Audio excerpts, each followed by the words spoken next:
तो रेलवे के लिए एक स्पेशल वीडियो लेकर के आए हैं, जिसमें सबसे पहले हम लोग समकोण त्रिभुज को देख लेंगे, ठीक है। उसके बाद फिर समद्विबाहु त्रिभुज चलेंगे और धीरे धीरे उसको सीखेंगे। तो हर जैसे आपको यहाँ से ये सिखा लेंगे, तो यहाँ से समकोण के जितने प्रॉब्लम हुए वो सारे क्लियर हो जाएंगे आपके, ठीक है। तो देखिए सबसे पहला क्वेश्चन दे रखा था एक समकोण त्रिभुज। तो सबसे पहले हम लोग समकोण त्रिभुज बनाते हैं, पहले बताएं कि जिसमें 90 डिग्री का बनता है वो क्या है, समकोण त्रिभुज होता है।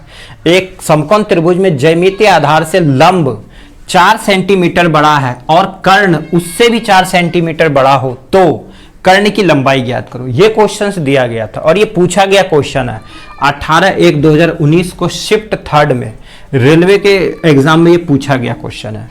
और आजकल इसी टाइप के क्वेश्चंस पूछे जाते हैं और इसी को मॉडरेट भी किया जाता है और इसी में थोड़ा टफ बनाया जाता है। तो उसमें देखिए कर्ण की लंबाई पूछा गया था। वैसे तो ये देखने में थोड़ा टफ लगता है लेकिन बहुत ईजी है। तो आप ऑप्शन से भी इसको बना सकते हैं। पहले हम ऑप्शन से बना लेते हैं, फिर इसको सॉल्व करने की कोशिश करेंगे। तो सबसे पहले देखो इसको पहले इस पे पुट करते हैं। देखिए क्या लिखा है, ज्यामितीय आधार से, तो आधार ये होता है, हाइट ये होता है, ये हाइट हो गया और ये कर्ण हो गया, होता है ना। तो यहाँ देखिए क्या लिखा है, आधार से लंब 4 सेंटीमीटर बड़ा है। अगर आधार को मैंने x माना तो इसका लंब कितना हो जाएगा, x+4 हो जाएगा, यही कह रहा है। और देखिए ये रीजनिंग में भी बनाए हम लोग कि और जहां और होगा कर्ण की बात करेगा तो ये बगल वाले के लिए करता है, बस यही एग्जाम में गलती होगा जो सवाल सॉल्व नहीं होगा। अगर यहाँ जो लिखा रहता, जो बात करेगा तो ये पड़ोसी वाले बात, आधार की बात करता। और कह रहा था वो किसके लिए कह रहा है, लंब से। लंब कर्ण उससे भी 4 सेंटीमीटर अधिक है, यानी कि किससे, लंब से। यानी कि कर्ण कितना हो जाएगा, x+4 तो था, इससे भी 4 अधिक, तो कितना हो गया x+8। समझ गए। अब यहां से देखिए हमें निकालना क्या है, कर्ण की लंबाई पूछा गया था हमारे एग्जाम में, ठीक है। कर्ण की लंबाई ऑप्शन से निकालते हैं, समझ गए। तो सबसे पहले ऑप्शन देखिए ए लेंगे। अगर हम इसको 12 मानते हैं, क्या मानेंगे, कर्ण 12 मानेंगे तो आधार क्या हो जाएगा, इससे भी कम 8 होगा और इससे भी 4 कम हो जाएगा, तो ये कितना हो जाएगा, 4 हो जाएगा। तो ये बताइए आपने पढ़ा होगा कि यहाँ क्या था, ट्रिपलेट याद करवाए हैं ना। एक होता है 4 8 10, यही ना होता है, 4 8 10। तो क्या यहाँ 10 है, नहीं है, तो ये गलत हो गया। अगला 10 लेते हैं। अगर ये 10 है, देखिए अगला देखते हैं, अगर ये 10 है तो ये कितना होगा, 4 कम, ये कितना हो जाएगा 6, इससे भी 4 कम, ये कितना हो जाएगा 2। ये तो पढ़े ही नहीं है। यहाँ क्या होता है 3 4 और 5 होता है, ट्रिपलेट में ही था, ये भी फॉलो नहीं करता है। अगला 20 लेते हैं, चलिए यहाँ 20 लेते हैं तो इससे भी 4 कम है, तो ये कितना हो जाएगा 16 हो जाएगा, और इससे भी 4 कम है तो ये कितना हो जाएगा 12। तो ये फॉलो कर रहा है, हाँ 12 16 और 20 क्या फॉलो कर रहा है। तो ट्रिपलेट चेक करना तो यहाँ से तुम भी चेक कर सकते हो। ये 20 का स्क्वायर कितना होता है 400, ये कर्ण हो गया, और ये क्या होगा, दोनों का जोड़ होना चाहिए 400, तो ये कितना होगा, 16 का स्क्वायर कितना होता है 256 और 12 का स्क्वायर कितना होता है 144, तो दोनों को जोड़ो कितना होगा 400 बराबर 400। क्या ये सही है, हाँ सही है, तो यही हो जाएगा इसका आंसर। समझ गया है, ऐसे बनाना, नहीं तो अब देखो कितना लंबा बनेगा। अब चलते यहाँ से हमें निकालना है कर्ण। तो सबसे पहले क्या लेंगे, कर्ण स्क्वायर। तो कर्ण स्क्वायर पाइथागोरस से चलेंगे और निकालेंगे हम पहले। कर्ण स्क्वायर बराबर क्या हो जाता है, जल्दी बोलो, आधार का स्क्वायर प्लस लंब का स्क्वायर, यही होता है। तो आधा कर्ण हमारा कितना है x+8 है, 8 का स्क्वायर, आधार कितना है x है, लंब कितना है x+4 है ना है। तो यहां से कर लो, यहां से a+b² बन गया, दिख रहा है ना। हाँ। तो अब इसको फार्मूला पुट करो, यहाँ क्या आ जाएगा a² + b² + 2ab, और यहाँ से क्या आ गया x², यहाँ से भी फिर वही हो गया a+b, तो यहाँ से क्या आ जाएगा a² + b² + 2ab, ठीक है। अब इसको सॉल्व करते हैं, क्या आ जाएगा x² + 64, तो 8 दूनी 16, तो यहाँ से क्या हो गया 16x हो जाएगा बराबर x² + x² + 16 प्लस ये 4 दूनी 8, तो 8x हो जाएगा। यहाँ तक समझ आ गया।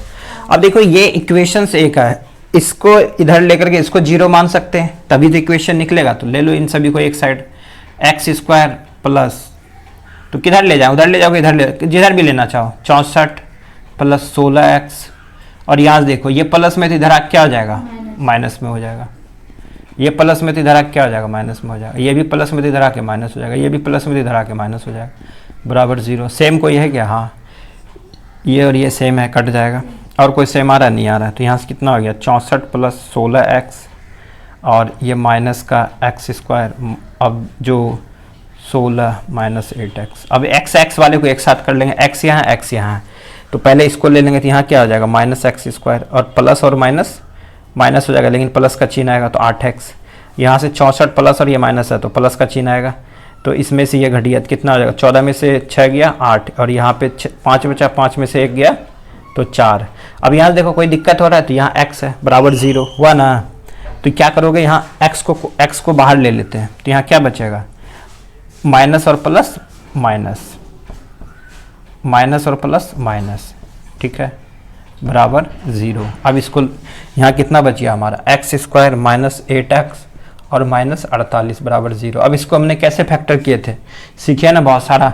48 को जोड़ के या घटा करके 8 पुरना चाहिए। 48 किस टेबल में आता है, परचौ का 48 आया ना, तो क्या आ गया फैक्टर, क्या आ गया 12 × 4, तो यहाँ क्या आ जाएगा x², माइनस पुराना है तो माइनस का चिन्ह बड़ा लेना पड़ेगा, -12x और यहाँ हमें घटाना ही है तो क्या ले लेंगे यहाँ प्लस और यहाँ -48 बराबर 0। तो x यहाँ को कॉमन ले लेंगे तो यहाँ क्या बचेगा x से x कट गया तो यह क्या बचा 12, यहाँ पे ले लेंगे x 4 ले लेंगे तो यहाँ क्या बचा x और प्लस और माइनस और इसको भाग दे देंगे कितना बचेगा 12 बराबर 0।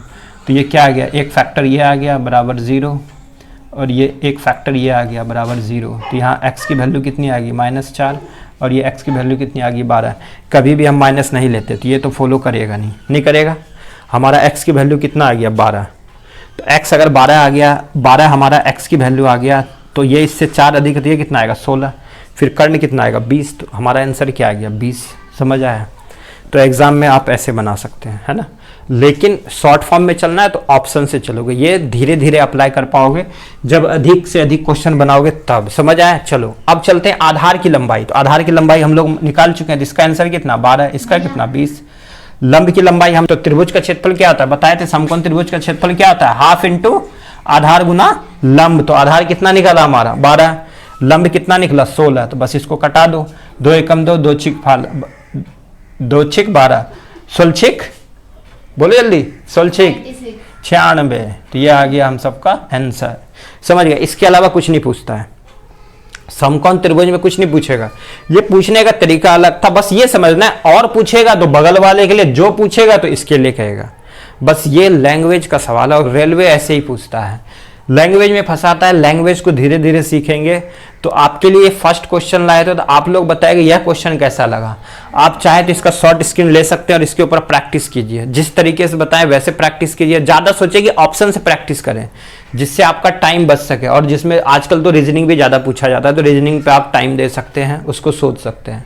ठीक है, तो शॉर्ट बनाने की कोशिश करना है, लॉन्ग भी सीखना है, क्योंकि तो लॉन्ग तो याद ही होना चाहिए तभी होगा। ठीक है, चलिए आपके लिए फर्स्ट क्वेश्चन लाए, तो और आप बताइए कमेंट में यह सवाल कैसा था और आपको कैसा लगा। ठीक है, और आपके लिए क्वेश्चन लेके आना है नहीं आना, अधिक से अधिक कमेंट कीजिए और क्वेश्चन चाहिए कि नहीं चाहिए। ठीक है, और उसके साथ आप लाइक भी कीजिए और अधिक से अधिक शेयर भी कीजिए। ठीक है, आपके लिए ऐसे ही क्वेश्चन लेकर के आएंगे।